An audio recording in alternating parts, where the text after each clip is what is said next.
ಒಂದು ಶ್ರೀರಾಮನ ಪ್ರತಿಷ್ಠಾಪನೆ ಸಲುವಾಗಿ ಇವತ್ತಿನ ದಿವಸ ಶ್ರೀರಾಮನ ಒಂದು ಪಟ್ಟಾಭಿಷೇಕದ ಅಂಗವಾಗಿ ಇವತ್ತು ಕನ್ನಿಕಾ ಪರಮೇಶ್ವರಿ ದೇವಸ್ಥಾನದಲ್ಲಿ ಅತಿ ವಿಜೃಂಭಣೆಯಿಂದ ಮಹಿಳಾ ಮಂಡಳಿಯವರು ಒಂದು ಕಾರ್ಯಕ್ರಮ ನಡೆಸ್ತಾ ಇದ್ದಾರೆ.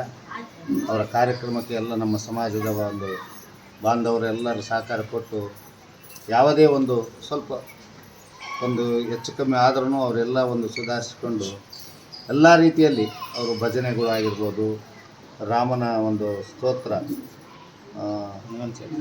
ಹನುಮಾನ್ ಚಾಲಿಸ್ ಅವರು 108 ಸತ್ಲಿ ಹೇಳ್ಕೊಂಡು, ಆಮೇಲೆ ಇನ್ನೂ 2-3 ರಾಮನ ಒಂದು ಭಜನೆಗಳನ್ನು ಮತ್ತು ಒಂದು ಸತ್ಯನಾರಾಯಣ ಪೂಜೆ, ಆಮೇಲೆ ರಾಮದೇವರ ಒಂದು ಪೂಜೆಯನ್ನು ಮಾಡಿ ಇವತ್ತು ಎಲ್ಲ ರೀತಿಯಲ್ಲಿ ಅವರು ಸಹಕಾರ ಕೊಟ್ಟು ನಮ್ಮ ಮಹಿಳಾ ಮಂಡಲದವರು ಎಲ್ಲ ಕಾರ್ಯಕ್ರಮಗಳನ್ನು ವಿಜೃಂಭಣೆಯಿಂದ ನಡೆಸಿದ್ದಾರೆ.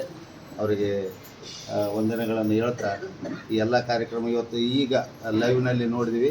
ಶ್ರೀರಾಮನ ಪ್ರತಿಷ್ಠಾಪನೆ ಆಯಿತು. ನಮ್ಮ ಪ್ರಧಾನಮಂತ್ರಿಗಳಾದ ನರೇಂದ್ರ ಮೋದಿಯವರು ಈಗ ಪ್ರತಿಷ್ಠಾಪನೆ ನೆರವೇರಿಸಿದರು.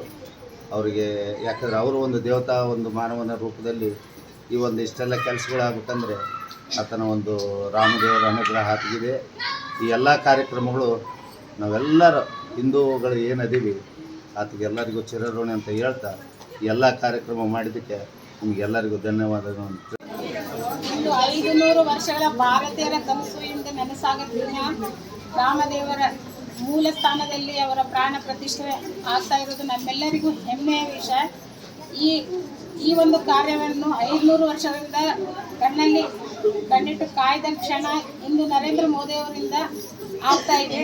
ಅಲ್ಲಿ ನರೇಂದ್ರ ಮೋದಿಯವರು ಈ ಪ್ರಾಣ ಪ್ರತಿಷ್ಠಾಪನೆಗೆ ಕಾರಣರಾಗಿ ಅತಿ ವಿಜೃಂಭಣೆಯಿಂದ ಅದು ಮಾಡ್ತಾ ಇದ್ದಾರೆ. ಇಲ್ಲಿ ನಮ್ಮೆಲ್ಲ ಮಹಿಳೆಯರಿಗೂ ನಮ್ಮ ಸಂಘದ 6 ವರ್ಷ ಅಧ್ಯಕ್ಷರು ನಾಗರಾಜ್ ಅವರು ಎಲ್ಲ ಮಹಿಳೆಯರಿಗೂ ಅಷ್ಟೇ ಪ್ರಾಮುಖ್ಯತೆ ಕೊಟ್ಟು ಈ ನಮ್ಮ ದೇವಸ್ಥಾನದಲ್ಲಿ ಈ ಕಾರ್ಯಕ್ರಮವನ್ನು ಯಶಸ್ವಿಗೊಳಿಸಲು ಕಾರಣರಾಗಿದ್ದಾರೆ ಎಂದು ಹೇಳಲು ಹೆಮ್ಮೆ ಪಡುತ್ತೇನೆ.